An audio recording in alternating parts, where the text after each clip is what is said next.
E aí, tudo certo? Sabe, as decisões que saem lá do Superior Tribunal de Justiça, o STJ, às vezes parecem coisa de outro mundo, né? Mas a verdade é que elas mexem com a nossa vida e muito. Desde aquele contrato que a gente assina no app do celular até o nome que está lá na nossa carteira de identidade. Hoje a gente vai mergulhar na primeira parte do informativo 880 para entender o que esses julgamentos significam na prática. Vamos lá? Então se liga nessas duas perguntas. Imagina só, você pega um empréstimo pelo aplicativo, tira selfie, manda documento, mas a assinatura digital não tem aquele certificado oficial. E aí, esse contrato vale? E outra, bem mais delicada. O abandono afetivo de um pai pode, de fato, levar à retirada do sobrenome dele da certidão de nascimento? Pois é, o STJ bateu o martelo sobre isso e a gente vai ver agora o que ficou decidido. Ok, vamos começar pelo direito público. O que é isso, basicamente? É sobre a nossa relação como cidadãos com o Estado. A gente vai ver como a justiça está lidando com os casos de improbidade administrativa. Sabe aqueles rolos que envolvem corrupção, má gestão do dinheiro público? Um assunto sempre quente. O primeiro caso que a gente vai ver é um nó daqueles. Pensa numa ação por improbidade administrativa, com vários envolvidos, servidores públicos e uma pessoa de fora, um particular. Só que, para complicar, um dos servidores é efetivo, concursado, sabe? E o outro é comissionado, um cargo temporário. A lei define prazos diferentes de prescrição, que é o tempo que o Estado tem para punir para cada tipo de vínculo. E aí fica a pergunta: qual prazo a gente aplica para todo mundo, principalmente para o particular que estava no meio do esquema? Então, o X da questão está todo aí nessa diferença de prazos. Para quem tinha cargo temporário, o prazo para ser processado era mais curto. Já para o servidor efetivo, o prazo era bem mais longo. Se todo mundo agiu em conjunto, qual das duas regras é que manda no jogo? A mais curta ou a mais longa? E olha só o raciocínio do STJ. Eles pensaram assim: peraí, se tem um servidor efetivo na jogada e para ele o prazo para punir é maior, por que a gente usaria o prazo mais curto para todo mundo? Não faria sentido, né? Isso ia acabar ajudando os outros envolvidos a se safarem e, no fim das contas, atrapalharia o combate à corrupção. E a decisão final foi essa. O prazo que vale é o mais longo, o do cargo efetivo, e ele se aplica a todos os envolvidos, incluindo o particular. Qual é a consequência disso na prática?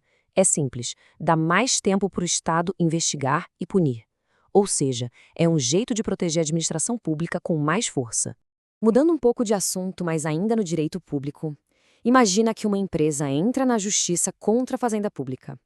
Daí, no meio do caminho, a própria fazenda vai lá e diz: ok, vocês estão certos, o direito é de vocês. A dúvida que fica é: mesmo reconhecendo o erro, a fazenda tem que pagar os honorários do advogado da empresa? E a resposta do STJ foi bem clara: não, essa isenção não é automática. Só porque a fazenda concordou não quer dizer que ela está livre de pagar os honorários. Para isso acontecer, o caso tem que se encaixar certinho numas situações bem específicas que estão lá numa lei, a 10.522. Em outras palavras, a regra geral é: reconhecer o pedido no meio do processo, vai ter que pagar os honorários, sim.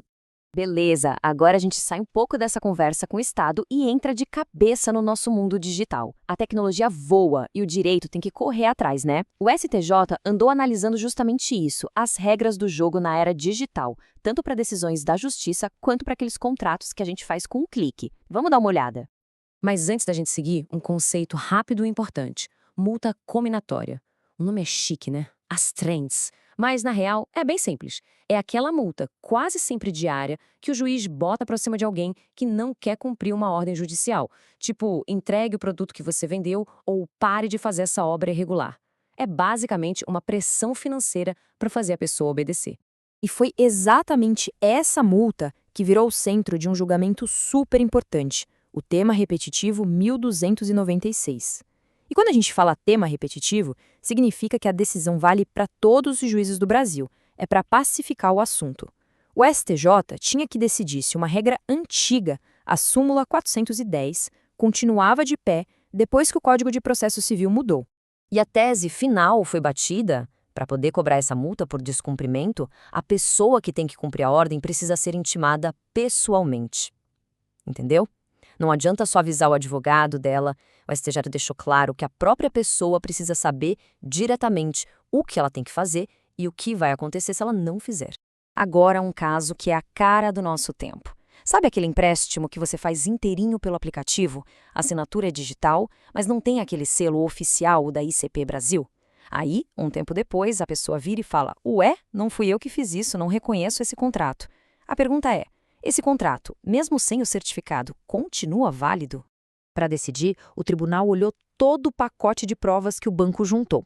E olha só o que tinha: a selfie que a pessoa tirou na hora, o envio dos documentos pessoais, a geolocalização do aparelho mostrando de onde o contrato foi feito e a prova de fogo, o comprovante de que o dinheiro caiu direitinho na conta daquela pessoa.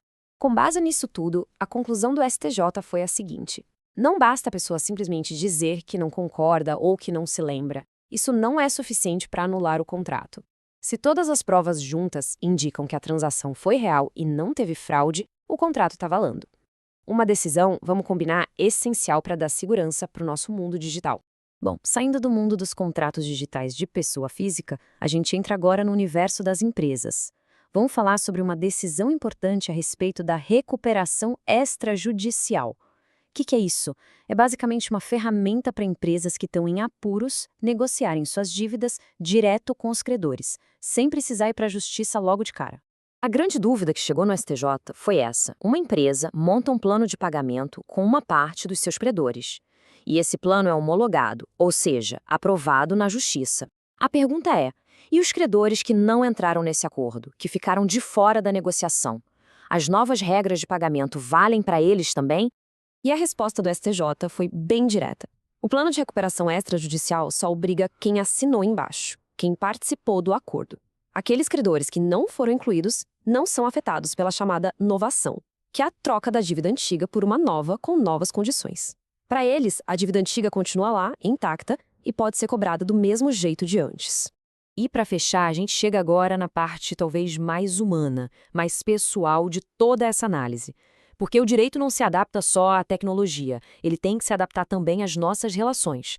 A gente vai falar agora de família, de nome e de como o afeto ou a falta dele está redesenhando o direito.